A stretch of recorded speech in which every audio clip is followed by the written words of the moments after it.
Reason for using high voltage for transmission of electrical power. So మరి ఇచ్చినటువంటి క్వశ్చన్లో మనం జనరల్గా ట్రాన్స్మిషన్ లైన్లో మనం ఎందుకు హై వోల్టేజ్ ట్రాన్స్మిషన్ లైన్ని ప్రిఫర్ చేస్తామని చెప్పి క్వశ్చన్ అడిగాడు. సో ఫస్ట్ ఆఫ్ ఆల్ మీరు గమనించాల్సిన విషయం ఏంటంటే మరి దానికి సంబంధించినటువంటి ఆప్షన్స్ ఏవైతే ఉన్నాయో ఒకసారి చక్కగా చూసే ప్రయత్నం చేద్దాం. Increased system reliability, power factor increase, reduction in transmission losses, reduction in transmission time. Okay right. ఇక్కడ జాగ్రత్తగా గమనించండి విద్యార్థులారా, చాలా చాలా ఇంపార్టెంట్. ఏంటయ్యా అంటే ఇప్పుడు ఏమంటున్నాడు, హై వోల్టేజ్ అంటున్నారు. ఓకేనా, high voltage transmission is preferred.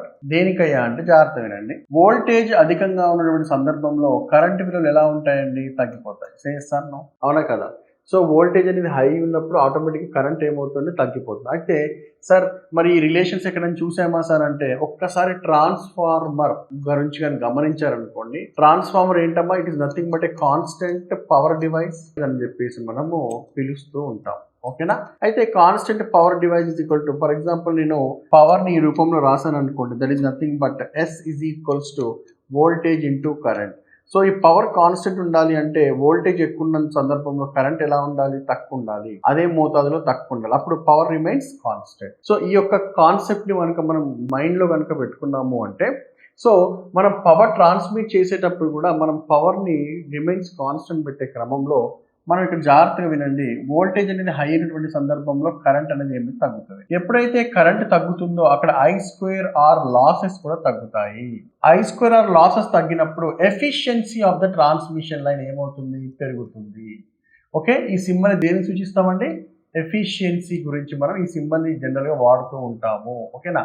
So efficiency of transmission line is increased. ఈ పాయింట్ జాగ్రత్తగా గుర్తుపెట్టుకోండి, చాలా చాలా ఇంపార్టెంట్. అఫ్ కోర్స్ మనం ఈ వోల్టేజ్ హై అనే దానికి ఇంకొక వివిధ రూపాల్లో చెప్పవచ్చు, కానీ ఇచ్చినటువంటి ఆప్షన్స్ లో మనకి లాసెస్ గురించి కూడా మెన్షన్ చేశారు. That is very very important. Okay, so ఇప్పుడు వోల్టేజ్ పెరుగుదల అనేది ఇక్కడ కాపర్ లాసెస్ యొక్క విలువను ఏం చేసిందండి, తగ్గించింది. మరి ఎఫిషియన్సీని ఏం చేసిందమ్మా, పెంచింది. సో ఆప్షన్స్లో ఎఫిషియన్సీ ఇంక్రీజ్ అన్నా కరెక్ట్ కొట్టేయండి, లేకపోతే లాసెస్ తగ్గుతాయన్నా సరే మీరు కరెక్ట్ కొట్టేయండి. So what is the right answer చూడండి ఇక్కడ. సో మరి high voltage transmission and increase systems reliability, power factor increase, reduction in transmission losses, reduction in transmission time. So option C is the perfect answer for the given question.